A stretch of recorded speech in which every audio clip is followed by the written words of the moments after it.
You know, when you hear all of the opportunities out there,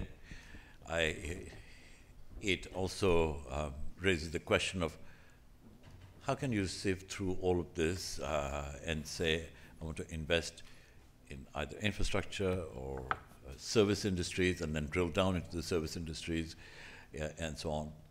And I will maybe talk to my good friend Hubert to see how we might create a kind of a online portal where we can capture some of these things. And we at the Global Partnerships Forum have been thinking about creating some kind of a platform where it'll make it easier just to put stuff on the platform and say, I can pick and choose what kind of investments. And talking about investments, and I'm so pleased, Carlos, you raised the point of come and invest in Africa. The African Development Bank focuses on that issue, provides a lot of critical infrastructure financing, and in fact, almost like startup financing as well on occasion. So we are delighted to have Mr. Asamoah here. Thank you for your patience. It's good to have you back. So welcome back. Please, I know you'll speak from there, so please do. Thank you.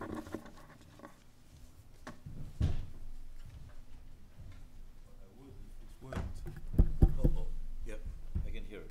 Can you hear me? Yeah. Is it on? Yep. Okay, good. Thank you very much. And I actually think that Mr. Lopez is one of my favorite speakers, so I'm very happy to allow him to speak first. He makes my life easier because he's always articulate and gets to the point. My name is Solomon Asamoah. I'm the Vice President at the Africa Development Bank, responsible for infrastructure, private sector, and regional integration. My job here today is to talk a little bit about the bank's commitments to the MDGs, but also to talk about how the bank is itself transforming and moving forward as an institution to partner to try and promote and implement and execute Africa's development. I think in terms of the Sustainable Development Goals, I mean, the bank has been obviously very much involved in that as a development finance institution. Over $30 billion of financing directly over the last 15 years. And we support the agenda, we support the items, and we really want to continue that support both in terms of financing, policy, advocacy, support, etc. What I wanted to spend a few of my time speaking about, and I know we're running late of time, so I'll be quite brief. We've recently elected a new president of the African Development Bank, and he has really highlighted 5 new agenda items for the bank. And I think it's worthwhile just going through those and talking a little bit about those because they really capture the essence of the issues and what we're trying to do to move them forward. So it comes into five categories. Light up Africa, or Power Africa, feed itself, integrate Africa, industrialize Africa, and improve the quality of life for people on the ground. So I'll talk a little bit about each of those and their importance and how we propose to try and make a difference. On the first priority, he's made this his #1 priority, which is really power and light up Africa. And I think this is critical on a number of ways. Firstly, it's very, very hard, as I always say, to develop in the dark. So if the continent is going to develop, it needs the energy and the light. And the power also allows us to do all the other things that we want to try and do. Access to affordable and reliable energy sources really is the bedrock or the foundation through which we can move forward. So the president announced what he called the New Deal on Energy. And this is really 2 very high strategic goals that we're aiming for. First is to have 80% access by 2025, and then to have full access by 2030. And when he announced those aims, a lot of people looked at him saying, he's a naive new president, he'll calm down in a while. And then he made a very interesting statement, I thought. He said 2 things. First of all, he said to me, he said, the Africa Development Bank was not established to do small things.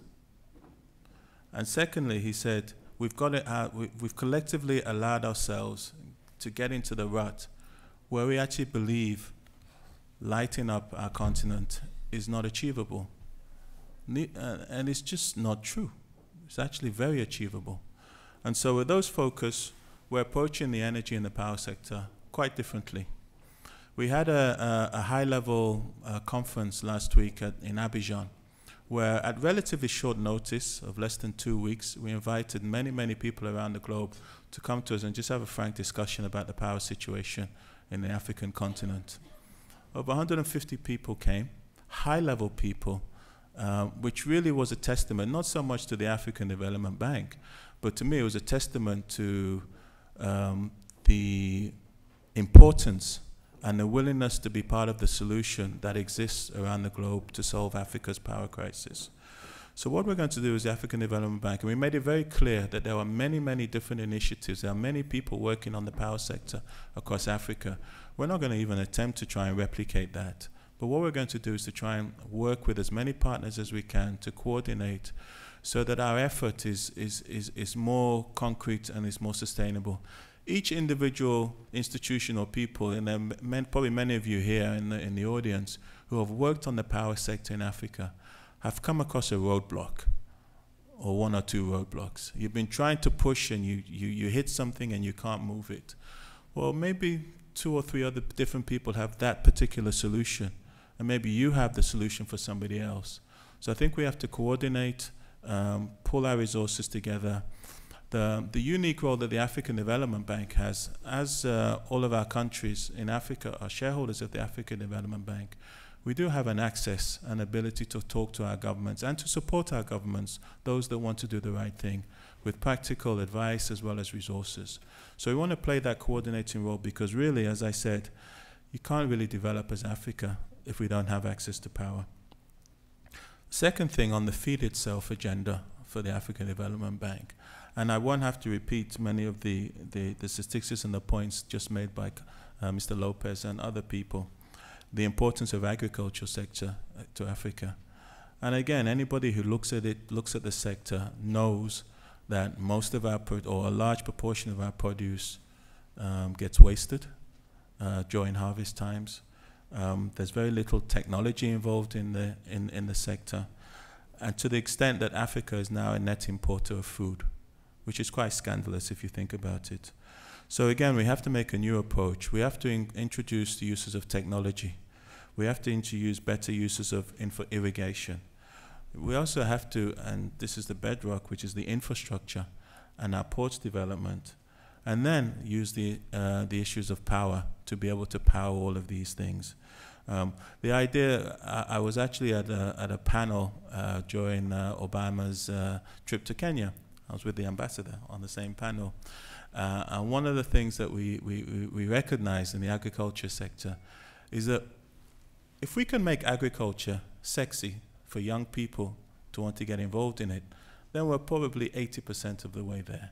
If we can get young people from the cities, all coming out of university, saying to themselves, I want to develop a career in agriculture, then it means that we probably would have cracked something. So I don't think young people are very interested in using basic tools to go and dig ground. So we have to use technology, we have to use advance. And I think that's an area that we're going to make a major push with our partners as well.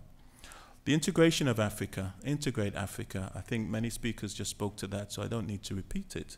But the importance of having larger markets to be able to attract financing, the importance of having the freer movements of goods and people, and the importance of having greater cross-border investments between African countries as opposed to just relying on external financing are going to really move things forward. So what we have to do, we have to look at the barriers that are preventing regional integration and economic activity. I have 2 pictures which I sometimes show. The first picture is of a dilapidated road with potholes, and there's a big lorry and it's fallen over because it's got trapped in a pothole. This is obviously a problem, and it's an infrastructure problem. Then I show a second slide, which is of this great 5-lane motorway, perfect surface for miles, with no traffic on it, perfect road. And then you see along the side a line of lorries going back a mile, all trapped at the border. That's not an infrastructure problem, but that is what's preventing a lot of regional integration to be done efficiently. So we have to look at those barriers to integration as well. The policy environment, the regulatory environment, the corruption, all of those issues which also prevent regional integration from happening. Fourth, on the industrialization, I don't need to say anything, Carlos Lopez said it. Very, very few regions, if any, have developed without industrializing. And we have actually the ingredients now for Africa to make a major push over the next few decades. The demographics of Africa are right. I heard an interesting statement the other day. I don't know if it's true, so don't quote me, but I think it captures the point. By 2060, 50% of all young people in the world will be in Africa. So if you're a global business looking for a global strategy, does it make sense not to be part of that and have a strategy for Africa? So I think the opportunities and the young people for Africa to take advantage, once we have the stable power, once we have produced some of the basic infrastructure to industrialize and manufacture, has never been greater. And that's an area that we need to focus on. And then finally, on the quality of life issue, I mean, there's only one thing I need to say about that. I think we all have to work towards eliminating this shameful thing that we see, which is a bit of an indictment on all of the continent, of these people risking everything across the Sahara, across the Mediterranean, to do anything they can to get out of Africa. I think it's an indictment that we haven't created the environment at home. So we're going to make a major push on that particular area as well, youth jobs, and making sure that we actually create the environment at home that attracts people. So bottom line, no single institution can solve all of these problems, but collectively we can make a huge difference. And the other thing that's realized now, and it's not just a talking point anymore, it's reality, the governments have realized that they cannot do it without the private sector. So they're busy putting conditions to be able to leverage financing for the private sector. So all of these problems that we have is actually an investment opportunity on the continent. You can actually make good returns and make a difference. And we're happy to work with anybody interested to do that. Thank you very much.